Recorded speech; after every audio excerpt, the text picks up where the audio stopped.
Products. Welcome to our bi-weekly webinar series. It's Friday, December the 4th, 2020, not far from the big day there. But welcome, and thank you for attending as usual. Obviously, our webinar theme is cleaning protocols to lower the risk of an outbreak. So once again, welcome. I know we're getting new registrants, so I've sort of started talking here a little bit about me, but been around in the industry about 40 years with Charlotte for sure. Love exactly what we do, saving lives, lowering the risk of outbreaks for customers, and really helping it be a cleaner, safer world. And that's just not me, that's the whole organization that lives and breathes that every single day. This week's discussion points: obviously, protocols that reduce the risk, protecting ourselves, which is always key, and we'll bring you up to speed on some of the recent pandemic awareness. We're going to talk a little bit about the exciting news of the COVID-19 vaccine announcement in the United Kingdom and fast trailing everywhere worldwide here. There's some issues with distribution of it there, but we'll talk about that. As always, you can submit questions as we go along. Keep them coming in weekly, before the webinar, after the webinar, because that's really what keeps us going here, is answering your questions and really providing you with the information to help your business or residential situation be a little safer and make some improvements. Going to talk a little bit about the gift of wellness in the workplace as well this year. It is the Christmas season. I think more than ever this year, we need to really stop and appreciate what it is, what life's all about, and the importance of families and health and wellness and things like that. So we'll talk about that. And then, of course, we've got an open mic session this week. We haven't done that in a little bit there. So we've done recordings of facility specialists from healthcare and education and organizational food processing and packaging groups and things like that. So this week we've got our CEO Matt Strano with us. Asquith is away this week, and then we've got an exciting special guest announcement for December the 18th at 1 o'clock EST time, and you cannot miss this one here. You've got to put that in your calendar because this one is extremely exciting. So let's get right into the bad news. We'll talk about the bad news first, and that's really a COVID-19 update. And unless you're living under a rock, it's like, quite honestly, we're in the most serious situation that we have been in since the development of COVID-19. It's been actually almost a year since I personally heard about it. In fact, it was Asquith Williams that actually brought us up to speed. He had, he's got unbelievable resources and intel in the world of what's going on the science side and formulations and things like that. And it was about this time last year that he actually said about this coronavirus. And I remember the conversation clearly. I said, what? Like, what is this? And, but anyway, obviously we know about it now. The loss of life is tremendous. Lockdowns gaining momentum. In Canada, Quebec, as of yesterday, officially canceled Christmas gatherings in homes. Okay, so that means if they don't live under the roof, they cannot legally go there. The Alberta Premier yesterday was actually in tears, announcing that he was canceling Christmas gatherings. He was stealing Christmas. It was okay for you to blame him, but what he was basically focusing on is, if we don't do that, we may not have a 21 Christmas, is really. So when you're seeing these premiers in these provinces and these states canceling it, you've got to heed that advice, right? Alberta really talked about yesterday a provincial planning program in place that they're really describing as at a disaster level or near, right? That's very serious. They're talking about bringing in the military across certain states and provinces there that are being considered to police residential situations and also group settings, and in places that aren't practicing social distancing and all of the protocols. So when you start bringing in or talking about bringing the military in, it gets getting pretty serious. Hospitals at near total capacity already, and they're actually predicting that the demand in the next 3 weeks up until the end of December will be absolutely devastating. that's a serious situation. For a while, we were at high demands and at near capacity, with makeshift treatment rooms in parking lots and sports stadiums and things. And we're about to go right back to that there now. So really, I've said this before personally, that some of the scientists in Canada and the United States have also said this, and this is the end of the bad news that we're getting to, but if you do not live there, don't go there. Find other ways virtually. Telephone still works, all of those things. I mean, but believe me, that's your best line of defense that we could personally give you there. Okay, so let's talk about some positive steps now in a vaccine update. The United Kingdom this week officially passed, and will have the vaccine. Okay, the first worldwide COVID-19 vaccine approved for use under the emergency approval status, distribution, to begin as early as December 7th. Today is the 4th. So that means like Monday, they are going to begin distribution. There are some issues there surrounding distribution, whether it's Pfizer or Moderna or whoever. They're talking about some of them, the Pfizer one have to be kept and maintained at minus 80 degrees Celsius. So obviously there's certain engineering that has to go involved with that. Moderna is actually minus 20. So that's probably more realistic in our field there. But they're really talking about either one vaccine or up to 2 vaccines and things like that. So they'll have a little bit of work to do surrounding the distribution. But I mean, December 7th, which is Monday, vaccine available, right? All through the United States, all through Canada, all through parts of the world there. You're going to see, vaccines starting to come, which is a great thing. And right now, I believe that's probably the best thing that we can do to really prevent the loss of life, right, and illness. Seniors and healthcare providers have been prioritized from what we hear, and obviously that takes in healthcare and long-term care and seniors that are living in healthcare there. And it's expected that really a lot of countries will follow suit. So, as far as a gift of wellness, the vaccine is obviously close, and thank you to all of the scientists and the development facilities behind the scenes for really expediting that in a fast way, because I don't think you'll find a vaccine has ever come to market this fast. Haven't got it yet, but this is all of the stats that we're being given. The gift of wellness this year, at Christmas, we're going to have to probably do courier more, perolator more, because we can't drop it off, wrap it up, open it up under the trees or whatever it may be. But this year, instead of, I know I don't need personally any more socks, I can tell you, or ties and things like that. But the gift of wellness, because COVID-19 doesn't stop as soon as you have the vaccine. It also doesn't, it's not it may be your New Year's resolution, but it isn't going to stop, and it's not going to go away January 1st. So talking about these things, masks, right? Even holders to hold masks on, hand sanitizer, purse size, briefcase size, disinfectants, food service sanitizer. We've done all of these things all year long. It may not sound like the most luxurious gift there, but imagine getting a bottle of a hand sanitizer that you can use in your kitchen to protect your family and loved ones from this disease. Okay, you cannot put a price on that. So I just throw it out there. I know there's all kinds of last minute things and whatever. But all of our distributors across North America have these things that are available. And you know what? It may just be the right year to do that kind of thing.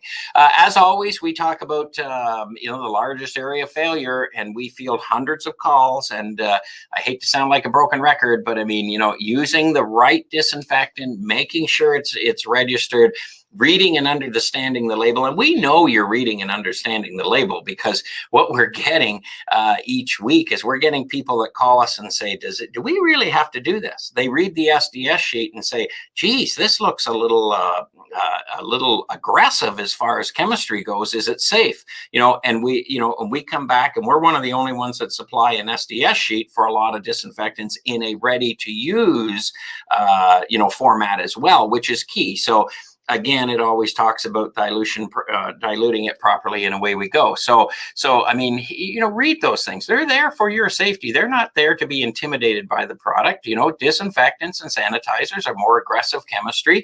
Respect what they do, follow the labels, and you'll be absolutely fine. Okay. Always pre-cleaning surfaces. The jury's out on, do I need to use a disinfectant, or can I use a good, safe cleaner that actually cleans? And we've covered this before. Unless infection prevention or infection control dictates the use of a disinfectant for pre-cleaning, use a good quality cleaner there to pre-clean surfaces, and then you can apply your disinfectant, whatever method of application you want to do, and that will then come in contact with where the possible bacteria and viruses are, and give you a better peace of mind and a better end result, really lowering the risk there.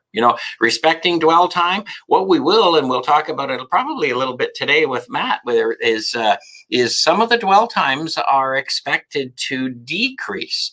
This is the first time that infection control, Health Canada, the EPA, whatever, have actually probably almost been forced to revisit those dwell times. They've been 10 minutes for 50 years, by the way, and which really is unrealistic when you look at it. But I mean, they have not entertained or looked at that for 50 years. Now, all of a sudden, you're seeing, we just got our first one about a month ago that is registered for 1 minute.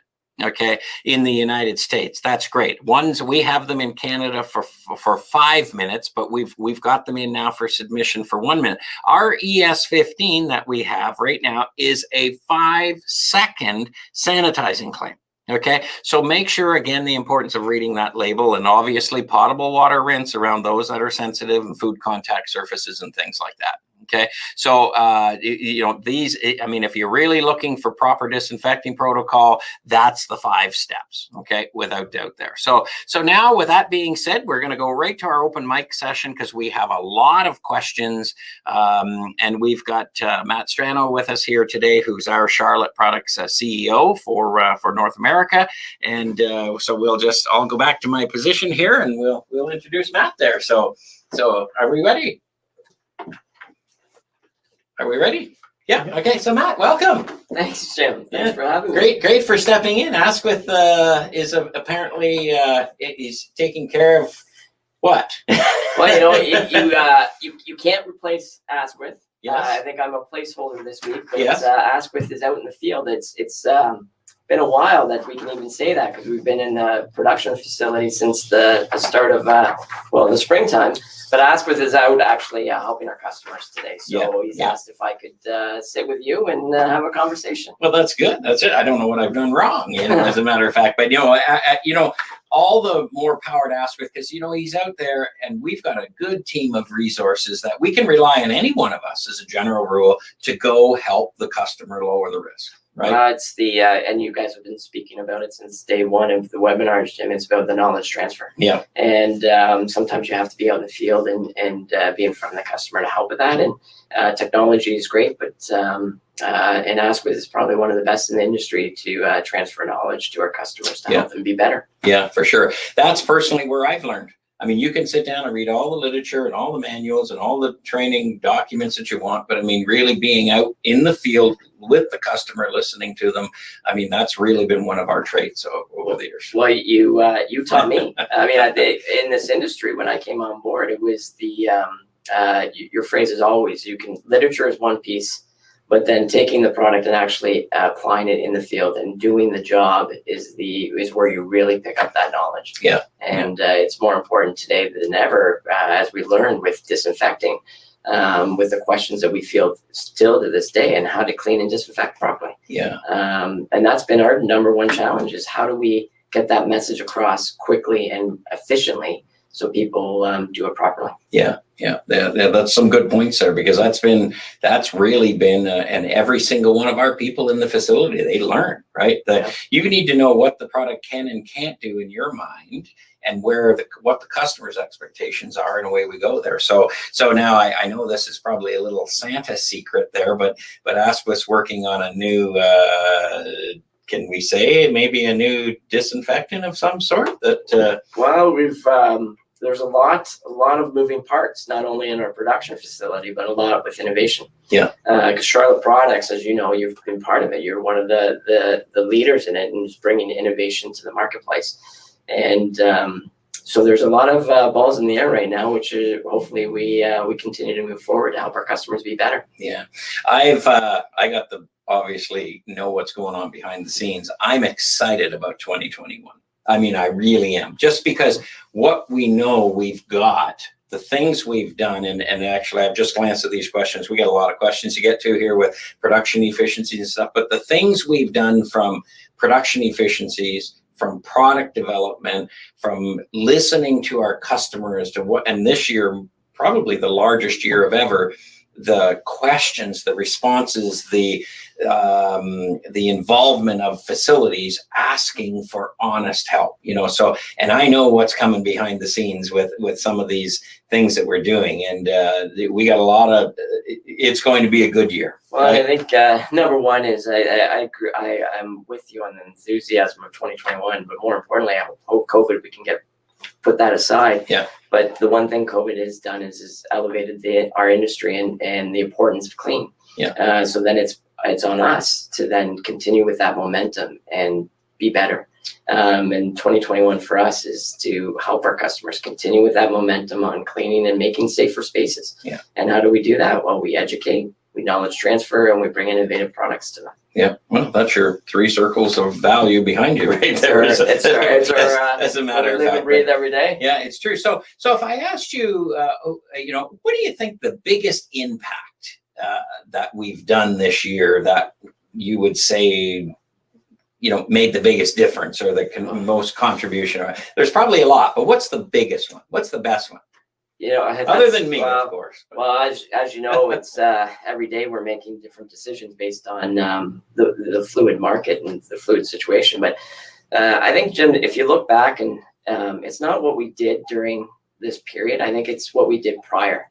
And what I mean by that is that we have great staff that believe in what we do. Our mission is to help people everywhere live safer and healthier lives.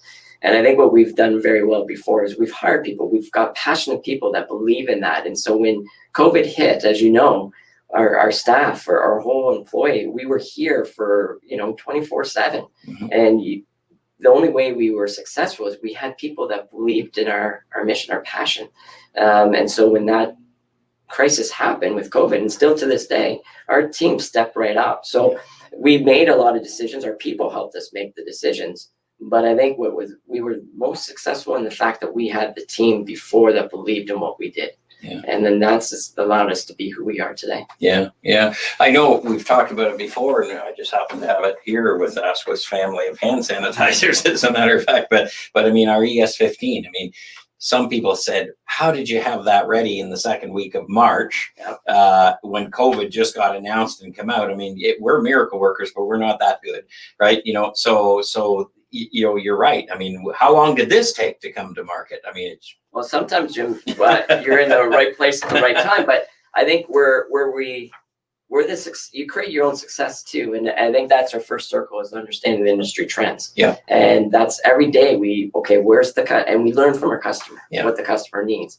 And as you know, that product was in the mix 6 to 8 months prior to COVID. Yeah. And it's because we knew that disinfecting is a trend for the future. Yeah. And luckily enough for timing, because it can take up to a year to get a product to market in disinfecting. We had that already in the works, and when COVID hit, we were able to launch that very quickly. Yeah, fair to say our number one seller, probably. Oh, absolutely. Yeah, absolutely. Yeah, and from the history, you keep saying it's the most successful launch. Now it's happened in the COVID, but more importantly to us is that we were on the trend. We created a product. We brought it to market that is helping customers create those safer spaces. That even helped us. That obviously helped us when we had the shortages of quads, right?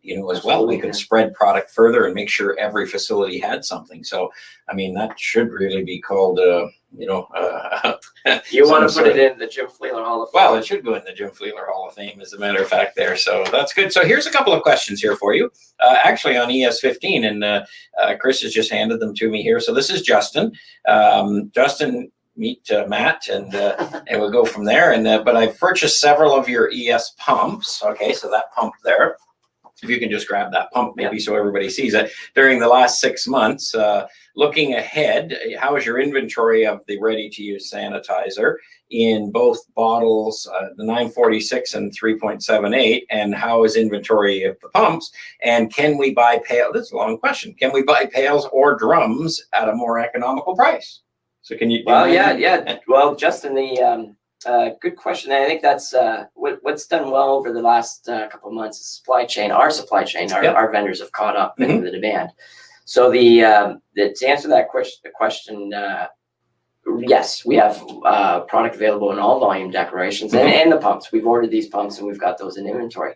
What we monitor every single day, our purchasing team do, is the active ingredient, which is the quat that you spoke of. Right. So the issue to us looking ahead is that, can we get that quat? It's not the bottles anymore. It's not the caps. We've got that at inventory. It's the quats. Now, as of today, we have a lot of quat that we were lucky enough to inventory. So as I can see in the foreseeable future, we have an ample amount of raw ingredients to produce ES15 in all volume declarations for foreseeable future. So that's good. And we've got triggers. I know there was a couple of periods where we had to back off 6, 1 on every bottle, and we went to 1. Sometimes we went to none, I think, in some particular customers that just wanted it, and we're back to 6 triggers or 6 per case and things like that. And Jim, it's every day's a different challenge, right? So our procurement team is looking at all the key items every single day. Making sure we are forecasting. I mean, it's very difficult right now to even forecast where the market's going, where the demand is. But we have to watch that every single day. So our team reviews it every single day, orders what's appropriate, and knock on wood that we're in a good shape right now heading into the Christmas time too. Yeah, and speaking of shutdowns. Speaking of the Christmas break, I mean, there's going to be shutdowns. I think probably people need a rest this year. I know our facility, our people have been working long hours, and everybody else across the world. How will that affect it? How's your inventory levels and things? We've been looking at that for the beginning of November, because we know that December, not like with our team, as you know, we've usually closed down at Christmas time and give our team a break. But this year we can't let our customers down, so we're going to have to continue to operate. But we then have to have the goods, the raw ingredients, to be able to produce.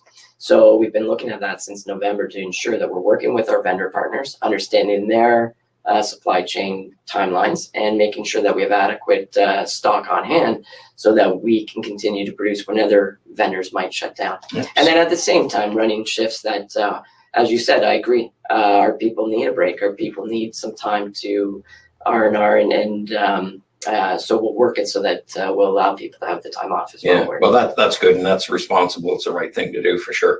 Definitely. Here's Cheryl. Do you have how many disinfectants do you have listed on Health Canada that are registered effective against COVID-19?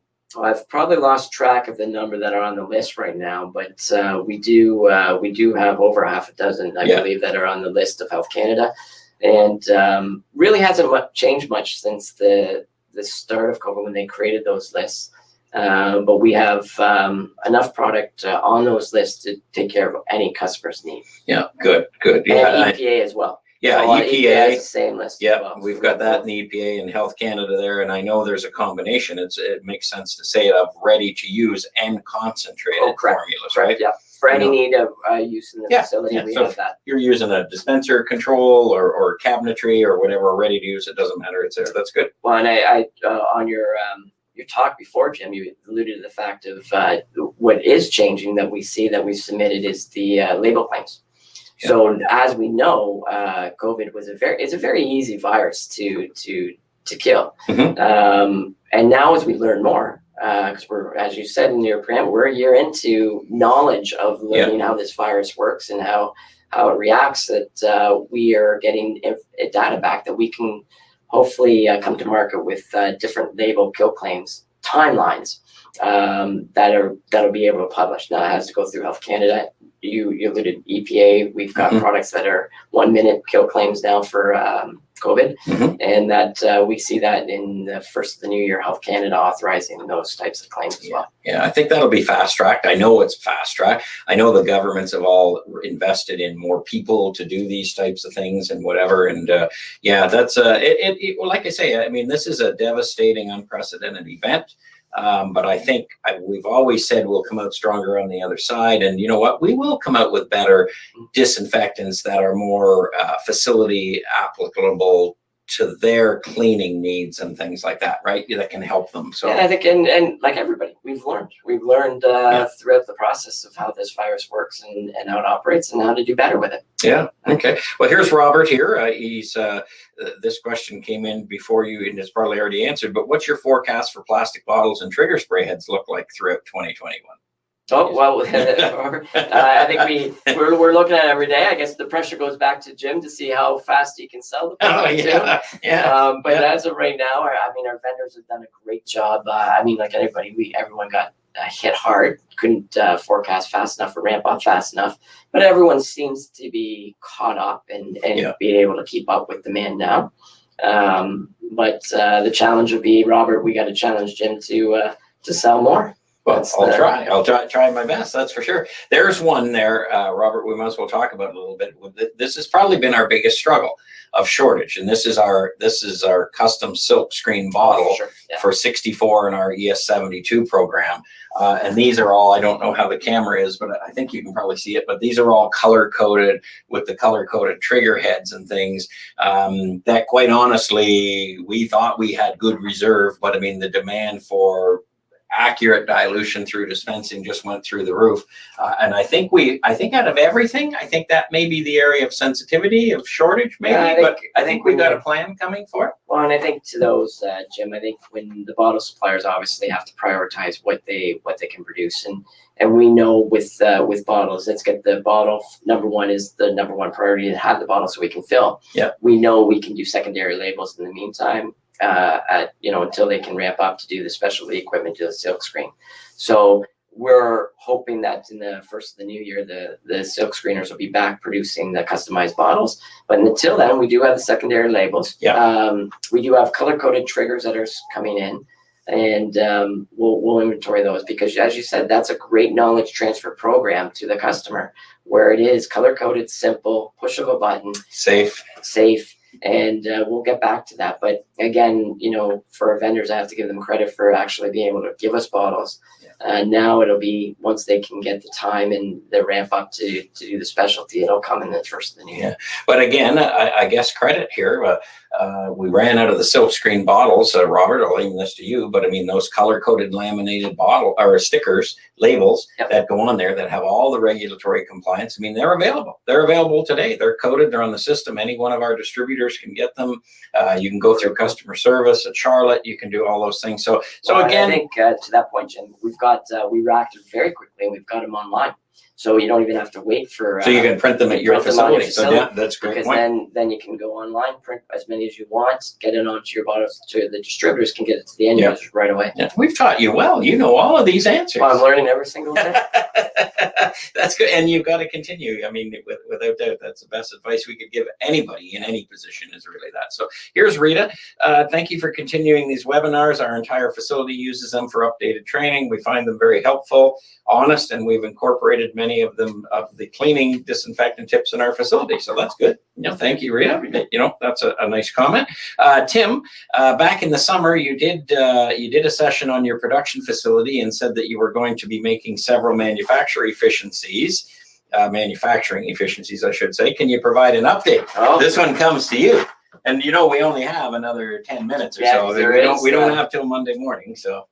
Well, Tim, if I could summarize it, I guess the best way to summarize it, Jim, let's talk about the three circles. Yeah.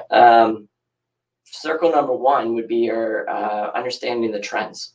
So not only production, but what else are we doing at Charlotte? And I think we talked about it a bit. Our R&D team is working along with our end users, with our customers, with demands, and it's really on creating different disinfectants, different cleaners, different technologies are enhancing. Mm-hmm. So I think we've got that one end. We've got some, as you alluded to, some exciting things. Hopefully, will come to market, but it's on that trend of disinfectant. We're going to stick on that trend.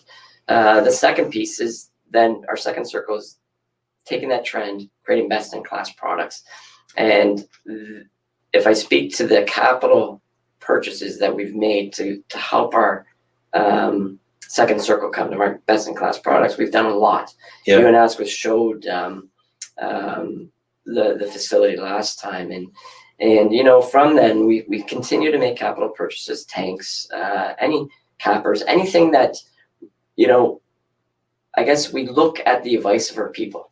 What COVID has allowed us to do is we've rapidly increased our volume to a level that we would never have thought of so fast. And the only way we've been able to be successful is to listen to people that do the day-to-day job. Yeah. And then really it's our decision then to say, okay, what tools can we provide them to do their job better? Yeah. And we've done everything from the tanks to the cappers to small things on the lines, small things in the staging facilities that allow them to do their job quicker, more efficiently, even some instances even safer, because we want to keep improving. And then the third circle, Jim, that we've invested to, or Robert, is the knowledge transfer. And I think the one thing that attests to you and Asquith and our team, Chris, is the studio that we've built, because it's not only these webinars that have allowed us to knowledge transfer and the investment we've done in the studio, but you guys are touching customers every week with training sessions, and you're impacting by that knowledge transfer by doing it virtual, because you can't get in front of people. Yeah. And this was one of the biggest investments that we've done, I think, in terms of taking everything we want to share with our customers and be able to do it virtually, quickly, and touching people all over North America. Yeah. Even the globe. Yeah. Well, it's true. It's true. We've had them worldwide, and we still continue them worldwide. And just me, not the sales team, but over and above. But I mean, I would have spoken to thousands and thousands of people face to face on stages in all parts of the country throughout North America now, and I haven't left. I mean, I haven't been on an airplane since March the 3rd. I advertise that all year long, and I do not miss it, quite honestly. But yeah, I mean, what's good about what you've done, Matt, and I've told you this face to face before, is we've had record sales. We've had more profits this year than we would because of those sales. But what you've done is you've taken those profits and reinvested them in production efficiencies. And for that, we thank you for that, because you've been, I mean, if I come in the building, I mean, I have a hard time finding you. You're not sitting in your office. Where you are is out on the line.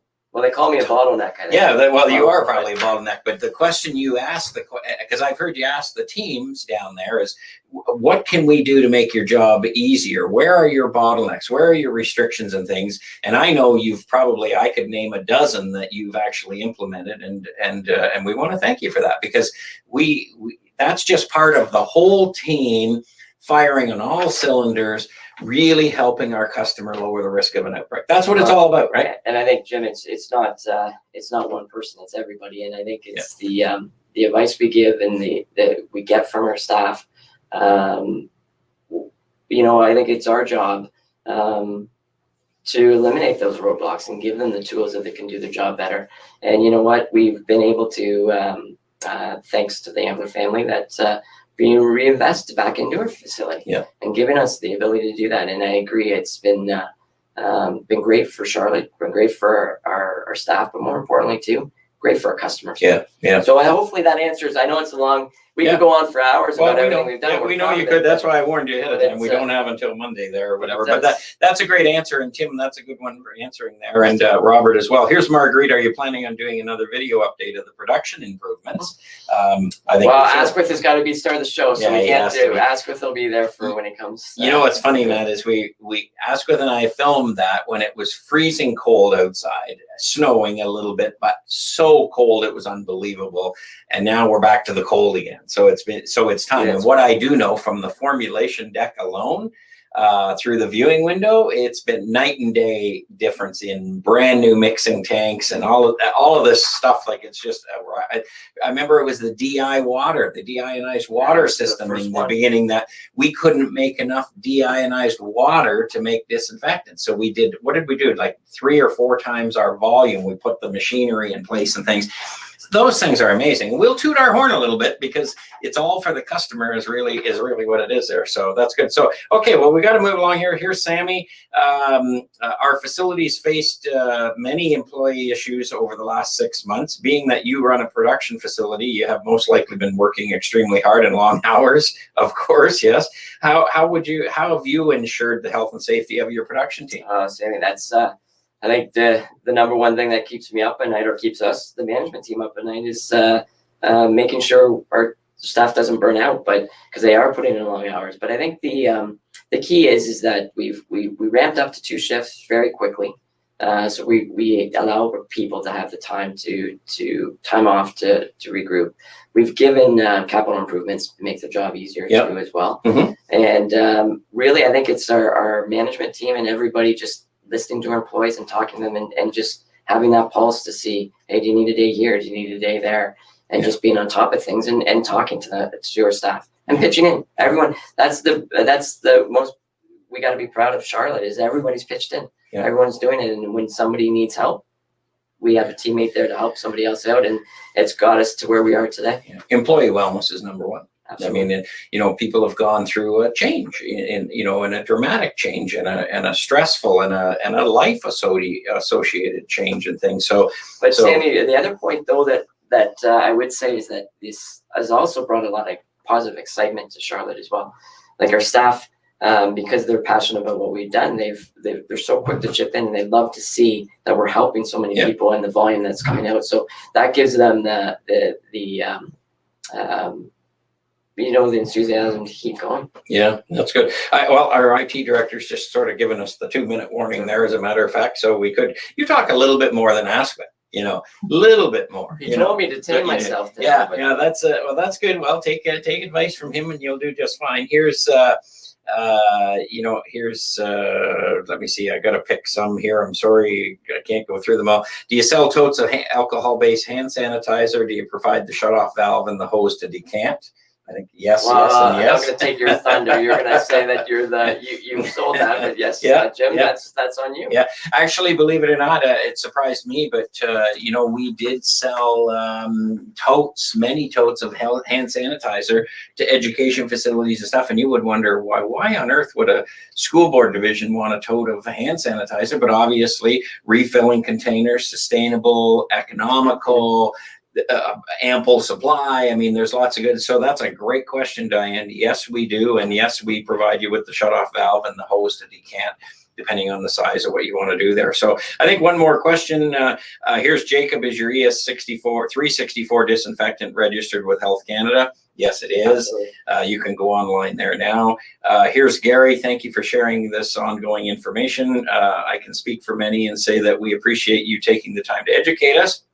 Here's another one, uses our webinars as a training guide and the whole works. And here's Lisa.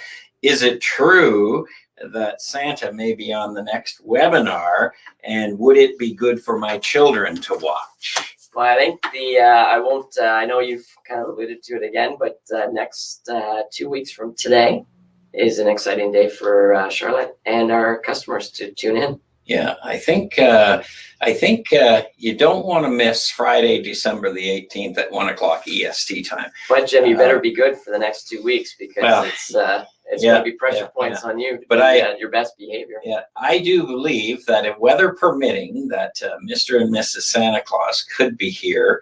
And providing the weather, and NORAD cooperates and the whole works, and the Trenton Air Force Base is here, so he's got to get approval there. But on the 18th, and it'll be such a proud moment if they show, because that being that close to Christmas, I mean, that just means how important Mr. and Mrs. Claus think it is to educate and communicate with our customers as well. So that should be tremendous. I'm going to have many sleepless nights waiting for that. I think that'll be terrific if we can arrange it. I hope you brought their, did you send them their care package already to make sure that I bribed them. I did bribe them officially. I'll go on the record to say I sent them both. I sent them treats to take care of the reindeer and to clean and sanitize their stables and where they go. North Pole, they've confirmed receipt of it, by the way. I was doing a little bit of bribery, I guess we'll call it, but helping everybody a cleaner workshop. I mean, the North Pole is critical. I mean, could you imagine if the North Pole had an issue and Santa goes everywhere in the world in one night. I mean, that could be so. So I think Santa, some of the questions I've asked Santa is how can he ensure that it's safer for the kids and what can the children do to make it a safer house when Santa arrives, right? How can they make sure, maybe washing their hands before they make the cookies or whatever it is, right? So that's the kind of questions we have. But a word of a bright light, I guess, is what I'd say is, make sure December 18th at 1 o'clock you're on. Bring your children on, bring your parents on, bring your family on and whatever, because you know what? There's magic in the air when Santa's around, and if we've got Mrs. Claus as well, that would be terrific, and that'll be probably one of my proudest moments of the whole year if we can get that, because I don't think Santa just goes everywhere ahead of time, and he's not doing the appearances in local communities and malls and things now. So if we can get them, that's a bonus, and we may have to give them an extra bottle of ES15 or hand sanitizer or something there. So anyway, any closing remarks from you? No, I just thank you for having me, and thank our customers. Thanks for tuning in, and hopefully you've got our promise to continue with the knowledge transfer and offering the hopefully providing guidance to help create safer spaces everywhere. Yeah, well said. That's for sure. Well, Matt, thanks very much for coming in. The jury will be out whether we bring you back or not. That'll be up to Asquith to do that, and but we'll go from there. But everybody, I'll throw in Asquith's closing remarks, and that's be safe. Make sure you practice social distancing, washing your hands, alcohol-based hand sanitizer when your soap isn't there, and whatever. And from us and us at Charlotte, stay safe, and we'll give you best wishes for a safe and happy holiday, and we hope to see you on December 18th at 1 o'clock Eastern Standard Time. Thank you very much.